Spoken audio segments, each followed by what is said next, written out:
All right, so I looked everywhere. This is the Chewy core box i7, and I looked everywhere on how to install the M.2 into it because it's different than the other Chewy core boxes. As far as changing out the SSD in it. So I'm going to explain it to you. I'm not going to do a full teardown, but I'm going to explain it in enough detail so that if you need to know how to do it, you can. Because this thing comes with 256 of storage. You can see we have the plenty of outputs here. Barrel plug is your power button. Okay, so that's pretty much it. So here's the thing. There are 31 screws that you have to remove in order to change the SSD on this thing. We're going to start with the top here. These 4 screws. First of all, you're going to need 3 different bits. Okay? So the 3 bits you need are going to be a little hex, a very fine Phillips, and a fine Phillips. Mostly you'll be using the fine Phillips. The very fine, there are 3 screws for that. The hex head, there are 4. These are the 4 hex on the top. I don't know why they didn't use the same on the top and bottom. This is not screwed in. They're the screws for this. But again, different screws. This is a Phillips head. Okay, so then this whole top is going to come off and out the way. And if you take a look, you can see your SSD right here, your M.2. Now, here's where it gets fucky. So you see these 4 screws here? Okay, it's going to take this plastic ring off. The thing is, you have to take the front panel off, the back panel off. You're going to remove these 4 screws, exact same on the other side. So that's 8 screws right there, and another 8 screws to get to those 8 screws, right? So along the bottom, you're going to do the same thing. Flip it over to the other side when you pull this panel off.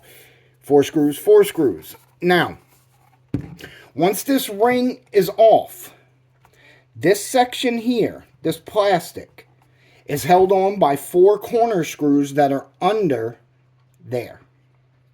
Okay? They're underneath this metal ring. Well, it's a plastic ring. But these handles, they're 4 corner screws. Then this piece, which is shaped like a U, actually, it comes all the way to here. It snaps out after you remove the 4 screws. But don't worry, you're almost there. Actually, it's 32 screws because this has all been multiples of 4 until you get to the fan. Now, the fan has 1, 2, 3 screws. Remove those. Those are the ones you're going to need the very fine bit for.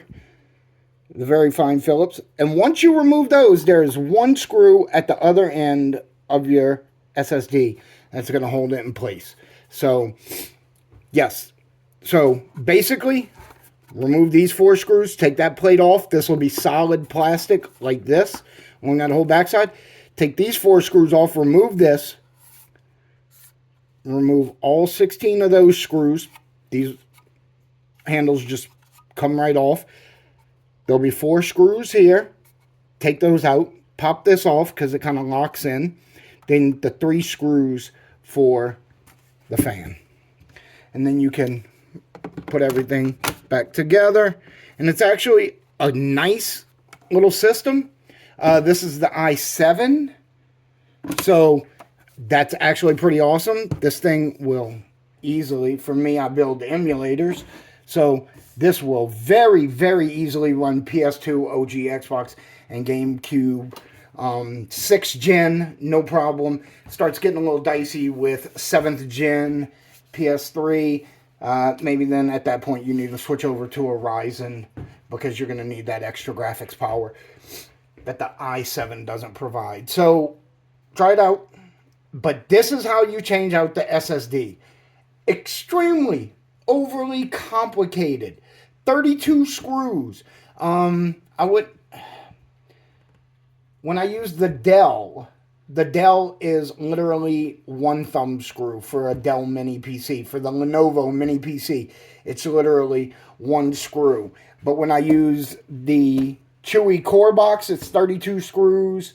And the Chewy Hero box, which I use sometimes, is about 20 screws, and you actually have to remove the board from that because the M.2 SSD is on the underside of the board.